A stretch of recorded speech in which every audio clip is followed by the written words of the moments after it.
Hiya! Welcome to LSB Feasters Radio Channel, where we keep great radio from the past alive. Today, we are going to Boston and the Dean of Talk Radio. I'm talking about Jerry Williams. Jerry spent most of his life on the radio doing talk radio, rabble-rousing, and just pretty much stirring the pot. Jerry came to Boston from WIBG in Philadelphia in the late 1950s to go to work at WMEX. He spent many years there until he got the call to go to Chicago. And he went to WBBM, where he did talk radio for a short period till the station flipped format to all news. He went back to Boston and then spent many years on WBZ. After he left WBZ, he had to deal with a non-compete, so he spent some time in Hartford and Philadelphia, but he came back to Boston and he spent many years on WRKO. Jerry was really good at what he did, and I'm telling you, he did not mind stirring things up one bit. If you haven't heard the Dean of Talk Radio, check him out. It's Jerry Williams on WBZ Boston. 254-5678. Hello, America. This is Jerry Williams. We'll be here until midnight tonight, but first, before we get underway and introduce our guests, we have a ski report we're going to bring to you. That'll be the first and foremost thing as we get underway. Then we're going to talk about Mr. Bertram Drucker and Mr. Teddy Gross, who are both with us tonight. Mr. Drucker hasn't arrived on the scene yet. We're a little bit early getting on the air. And we're going to be talking about who's to blame for living conditions in rented housing, tenants or landlords. The tenant, this is in Boston After Dark, by the way. You, the tenant, according to the Boston Herald-Traveler, in a front-page article in its real estate section, Sunday, November the 14th, headline, Destructive Tenants Cause of Failures in Housing. The article dealt with the government-financed but privately owned Castle Square project in the South End. This article contends in Boston After Dark the article was not only inaccurate, it was a whitewash for a millionaire national real estate developer named Bertram Drucker, who owns Castle Square through a company called Castle Square Associates. I'm going to talk about that, the whole business of privately owned low-income housing, whether that's at all possible. Ted Gross of Boston After Dark, one of the editors over there, is going to be with us to discuss his position on this and the position of Boston After Dark. Incidentally, the title of the article was Whitewash at the Herald, PR Job on the Poor. The Herald is worried about some other whitewashes.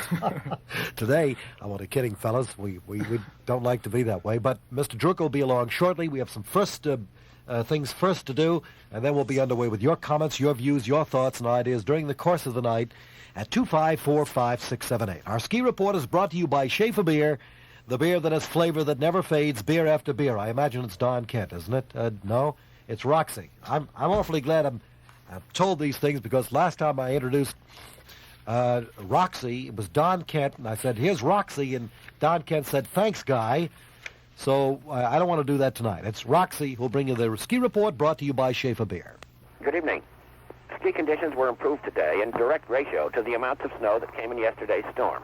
Only one thing was consistent throughout the east. It was a perfectly beautiful day. In the southern Berkshires, Butternut Basin got about 2 inches of new snow. It had some fine pack powder skiing from summit to base. Catamount got about the same amount, the best skiing there on the lower half of the mountain. Busquets and Pittsfield got 2 inches, groomed it into loose granular snow, and so it's sugar snow from summit to base at Busquets. Jiminy Peak got 2 inches, the best skiing is on the lower parts of the mountain. Brody got 3 inches, it has packed powder skiing from summit to base. Only a few icy spots are to be found in the Berkshires where good man-made bases had been put down previously. All of the Vermont areas got anywhere from 3 to 5 inches, the larger amounts of it in the north.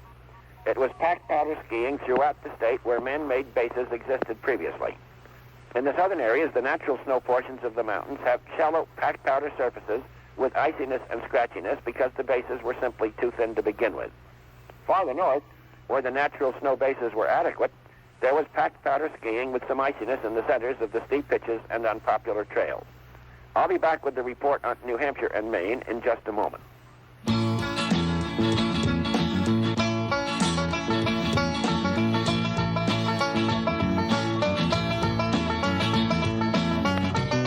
The village blacksmith was one of the men who built America. He shod many a horse, forged many a plow, and built many a mighty thirst. A more than one beer thirst. The kind of thirst that took more than one cold beer to satisfy. And that's where Schaefer came in. We built a beer for the men who built America. We started practicing on more than one beer thirsts back before most brewers even started brewing. And practice makes perfect. Today, Schaefer has the unmatched quality of flavor that never fades. Schaefer is made for the more than one beer man. Always has been, always will be. Schaefer is the one beer to have when you're having more than one. The New Hampshire areas also got from 4 to 6 inches of new snow last night. Sunapee had packed powder over 3/4 of its mountains with some icy spots. Gunstock had fine packed powder over the lower half of the mountain. The upper half was closed.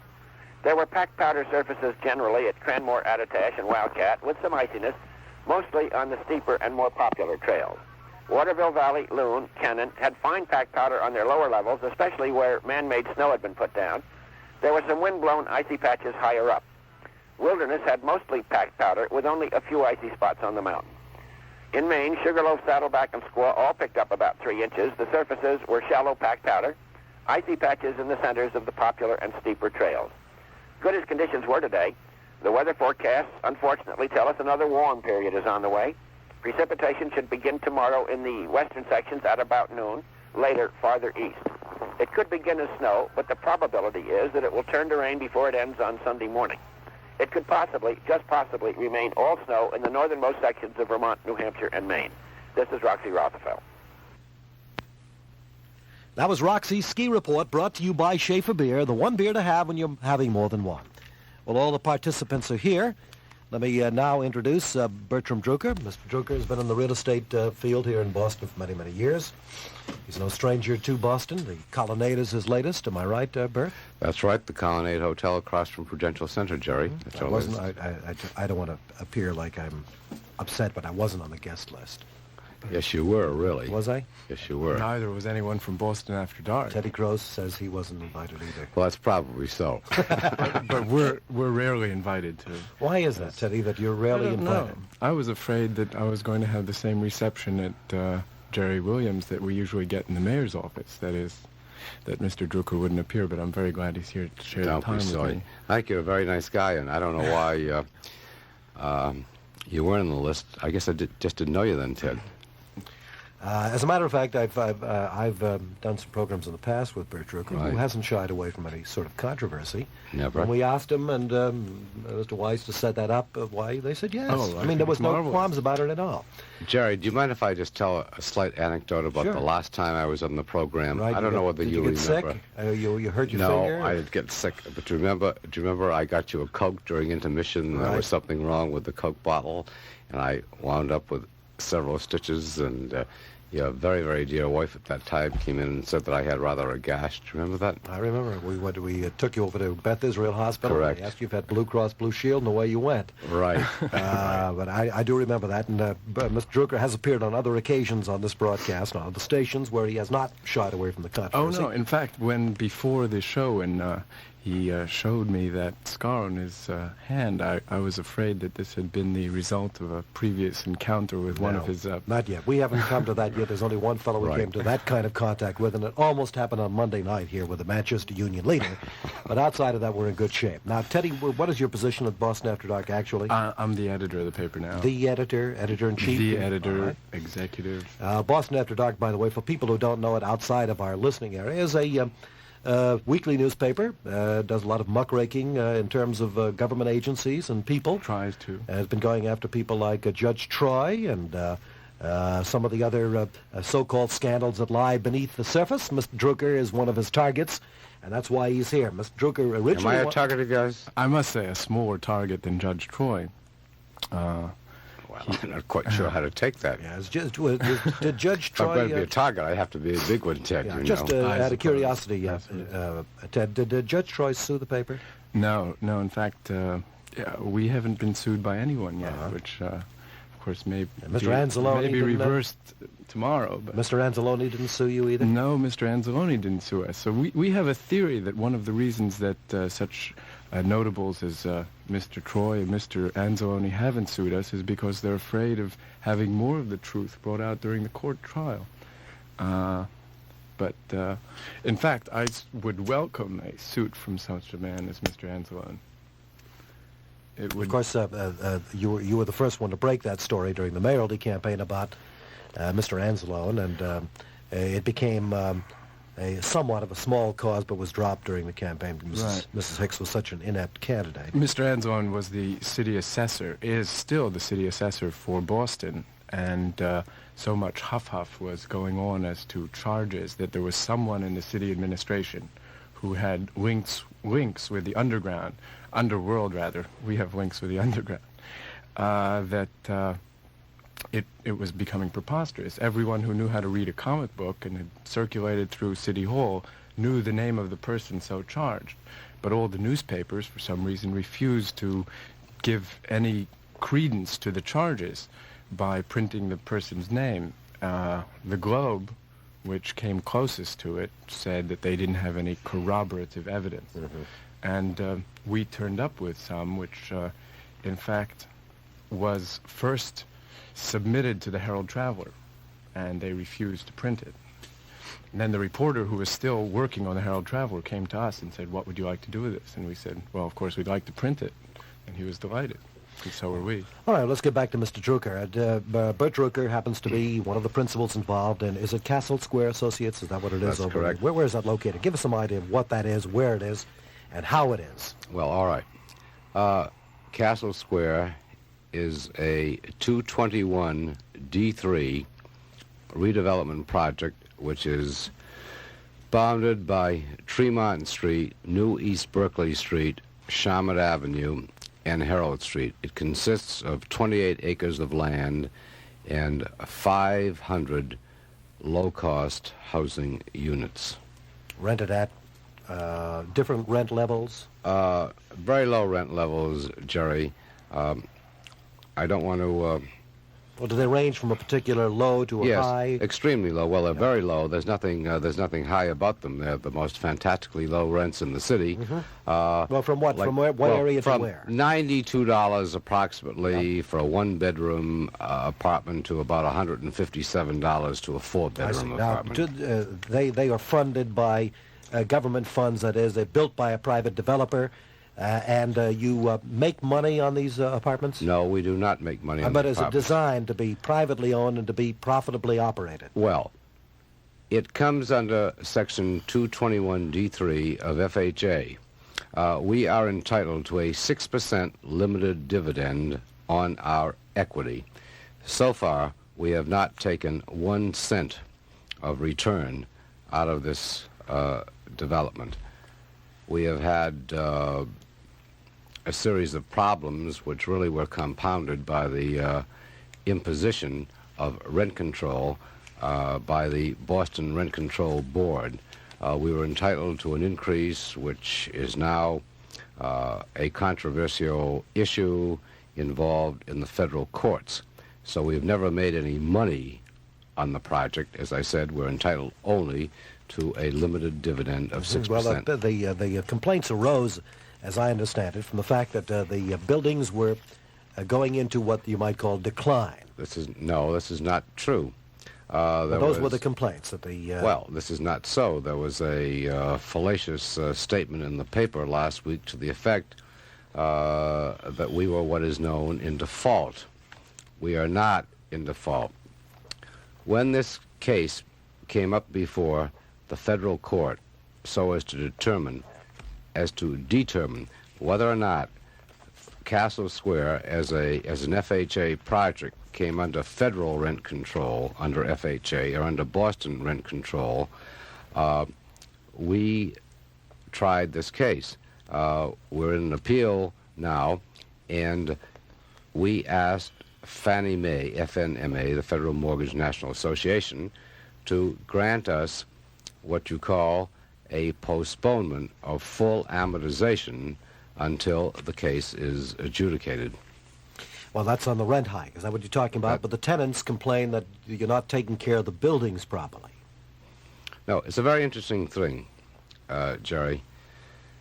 Out of 500 tenants, there are probably less than 5 tenants in the building who have any complaints at all. This is not so. Yeah, who manages the building? We manage the building, the Drucker Company. Yeah, and they are professional apartment managers. Right. Been doing that for years. Right. And they continue to manage that property as if they were some other higher rent property? No, it's managed extremely well. We really have virtually no problems. Now, we have a couple of people in the project, or in the development. I don't like to call it a project because I don't think this is a fair word, who, for one reason or another, have tried to stir up some of the rest of the tenants, but we really have no problems there. You know, these people are the same as anybody else. They want to live, they want to enjoy their apartments, they want to be treated as responsible individuals, and this is the way we treat them, and we really have no major problems. Well, wherein does the problem lie, then, as far as you're concerned? Well, actually, I think that there are some people in the legal aid societies who try to use the tenants as pawns. As pawns for what? To further their own careers somehow. I think there are certain people in the city of Boston and in other cities who are really trying to destroy our way of life. I think they're opposed to our capitalistic system. I mean, they're opposed to the private ownership of such projects or developments, right? Exactly. And whatever they can do to attempt to destroy private property rights as we've known them, and private property rights that, in my opinion, have made this country great. This is what these people are trying to do. It seems that in your eyes, I'm trying to get your position first. Right. And in your eyes, that the troublemakers who have stirred up a minority of the tenants involved are people who really don't want that property to remain in your hands. Exactly. They want it to be in some semi-public area where the private citizens don't make profits on such kind of housing. I mean, is that what you're telling me? I think this is all right. Ted, let's hear what your position might be on that.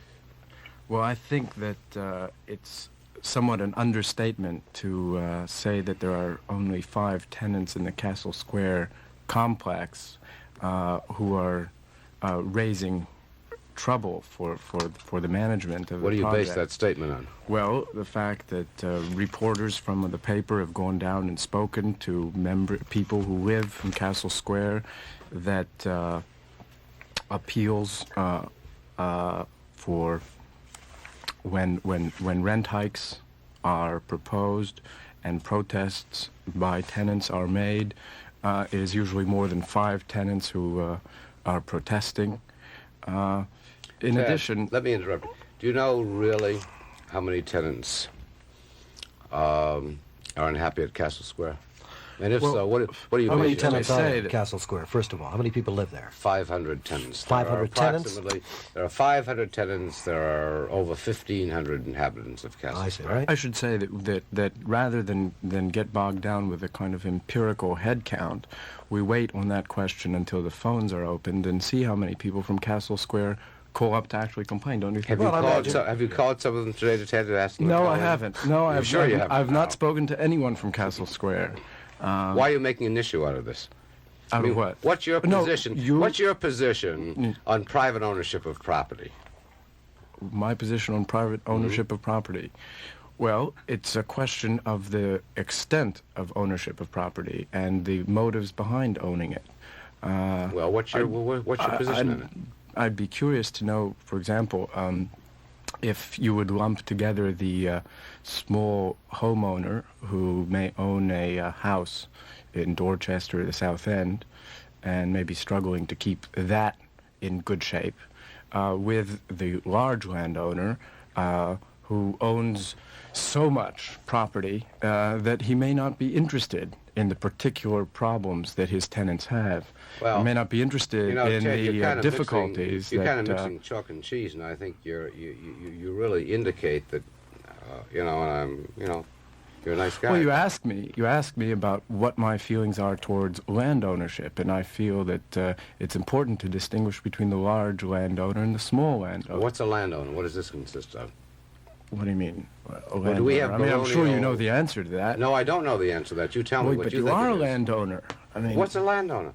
What's a landowner? well, it's a question that is most would probably be best answered by someone who owns land. I don't. What is a landowner? What is a landowner? Yeah. It's a person, just obviously, who is in possession of some property. Now, Some he may Are you have, intimating that there's some do you think that there's some something- ulterior motive by Right, I mean, Ted in what- Boston what- After Dark in terms of going after large real estate owners? No, because I don't think they know what they're talking about if they go after anybody who's You're large. talking at the side. The people, let me say this to you. You either believe in the kind of system that we have in this country, or you don't, okay? Now, if you believe that under the capitalistic system, as it is so is capitalism a dirty word for you? No, it's a very clean word for me. Marvelous. I'm 100% Well, then we can have a for it. discussion. Okay. Now Fine. let's have it. We happen to be working within a capitalist system. The alternatives to capitalism. But how about the people What are who your try to targets? destroy I it? think that's what Bert's saying. What? You're one of his targets. He's your target because somehow Not you don't believe in the necessarily. concept no, of private ownership. No, I think that the conversation has taken on an unfortunately adversary turn. I'm not necessarily opposed to a large landowner. Good. And I don't think that someone who happens to have $1 million is a villain. Ah, I'm so happy to hear that, Ted. Well, I wish I could say the same, folks. It's the question is. Well, then you must consider. I just got Mr. my Drucker pay a today, villain. you see, and Mr. Nixon said, excuse the expression, Mr. Drucker, Mr. Nixon said he was going to give me a tax cut this year, and I find out that I'm several dollars short as on my payroll. You noticed? Yes, and there was an accountant who wanted to come in and prove to me one night that I was much better off because the Nixon was going to give me a tax cut on one hand, and on the other hand, he was going to take more out of my pay because of the low withholding. I find I'm several dollars short, more than several dollars short this year on this wonderful tax reform bill, which is supposed to give the people more money. So when it comes to unhappiness, I wanted to get that in because tonight I wouldn't get the chance unless I said it. No, but let's leave the philosophy aside now. Will you Fine, tell us, fine. Ted, at this point, is Mr. Drucker and other large real estate holders in the city your target per se? I know that you went after Mr. Gordon and some others, and maybe Mr. Drucker feels put upon as a result of the fact that maybe there's I some really don't. socialists in your camp over there. I hope not. I hope not, because as I understand it, both Mr. Drucker and I are somewhat unhappy with the specific details, which we should really get into. For example, you say that 221D3 allows you only a certain percentage of profit on the investment. Thanks. Now, do you think that the project, that the government plan under which you developed Castle Square was a good one? Yes, Ted. I think the parameters of 221D3 were really good. We, as you know, as I said before, are entitled only to a 6% limited dividend. You are guaranteed that. No, we're not guaranteed. We have to earn it, Ted. You see, this is a misunderstanding. We're not guaranteed that. If we earn it, we get it. Aren't your mortgages guaranteed by the government? Your mortgage payments? No. There is FHA, as I think I tried to explain to you at one time. FHA is an insuring agency. You have one agency, Ted, insuring mortgages for another government agency, Fannie Mae, FNMA. Where does the private developer come in? The private developer gets only 90% financing. He therefore has to have 10% of the equity money in cash. So number one, he can lose his equity money right off the bat. If the project earns the maximum of 6%, which is his limited dividend return, he is entitled to recoup this. I'm going to interrupt because we have to break for 10 o'clock news, and then we'll return with Ted Gross, whom you've now met, the editor of Boston After Dark, and Bert Rooker, as the Globe once said in a spotlight profile, outspoken realtor millionaire. This is Jerry Williams, pauper, after today's pay. Here's great news for the skiers. There's good skiing right now at Mount Cranmore, North Conway, New Hampshire. Make your reservations now at the beautifully remodeled new Eastern Slope Inn. Call toll-free 800-327-3384.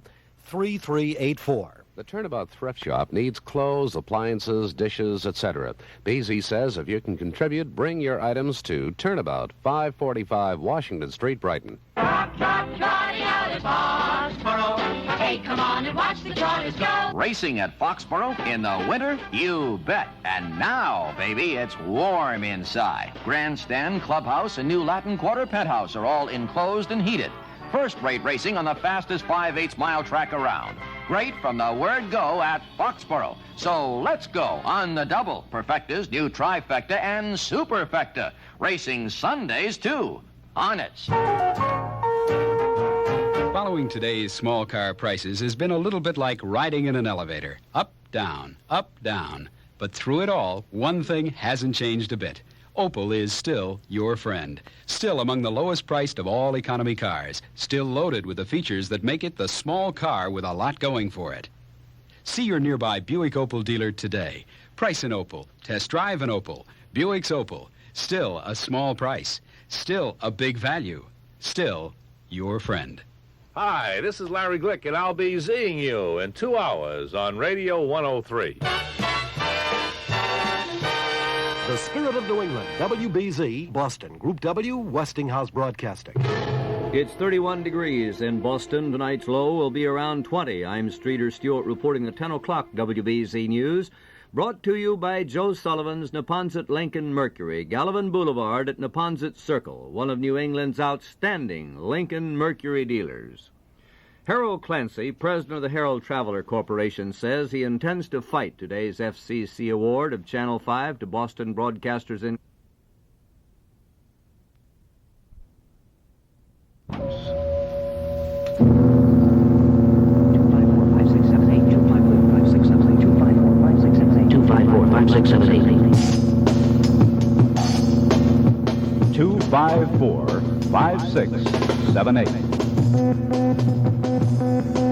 Hello, America. This is Jerry Williams. We're back. It's the beginning of the second hour. Actually started about 9:30. In case you tuned in a bit late, let me reintroduce the editor of Boston After Dark, a weekly newspaper that does a great deal of muckraking, has some great ads in it, too. Oh, we love the ads.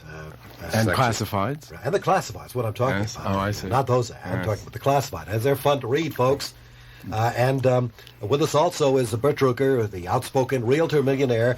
As the Globe once said of him, he owns lots of stuff in the city, hotels and motels and office buildings and all sorts of things. And he happens to own, through another company, a Castle Square housing development, which is a 221D3 development for low-income people and for low rental units. And that is the area of dispute, but we may get off into some other things as well. And if in case you'd like to join us later, our telephone number is 2545678. Ted, I'm going to let you make a few charges, if you'd like, as you did in the article, so that Mr. Drucker now can answer them. Okay. Well, the substance of the article, which dealt with the Castle Square project, was a report by the Associated Press after a number of AP writers found that the project was in terrible shape and the tenants were demoralized and openly hostile to the management. Which I must say is not true. Mm-hmm. Well, why did AP write such a thing? Let me find that out, all right? Well, they sent a reporter there. To do a piece on the project? Is that correct? They were doing pieces on 221D3s all over the country, Jerry. Yeah. This reporter was intercepted by one tenant who alleges to be unhappy. He's a former employee of ours who lives in the project. He purports to head a tenants league, as it were, which really doesn't exist. He made statements which were not accurate, and upon questioning, he admitted that he exaggerated and that the statements that he made were not true. What kind of things was he alleging? So that Well, for example, he was alleging that we didn't have an extermination program, which we do have. He was alleging that there were certain defects in construction, which are not so.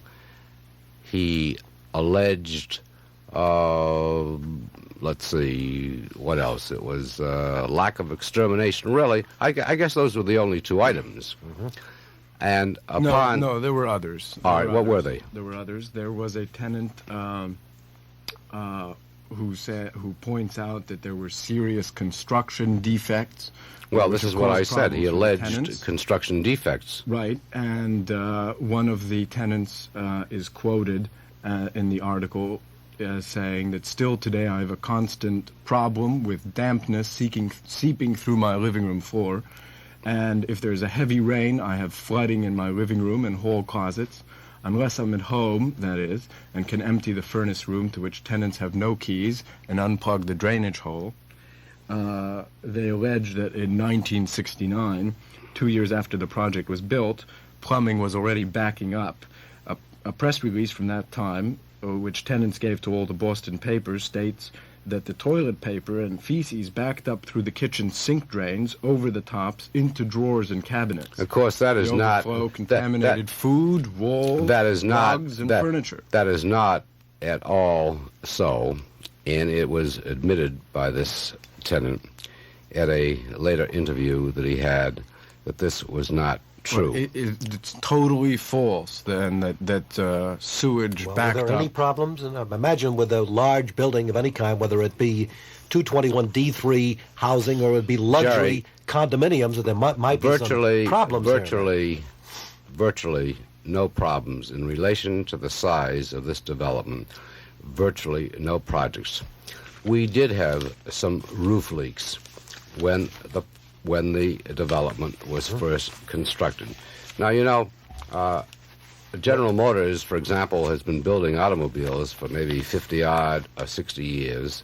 And a few years ago, I bought a Chevrolet for my son, and the roof leaked in it. Okay, this was not done by deliberate design. It happened.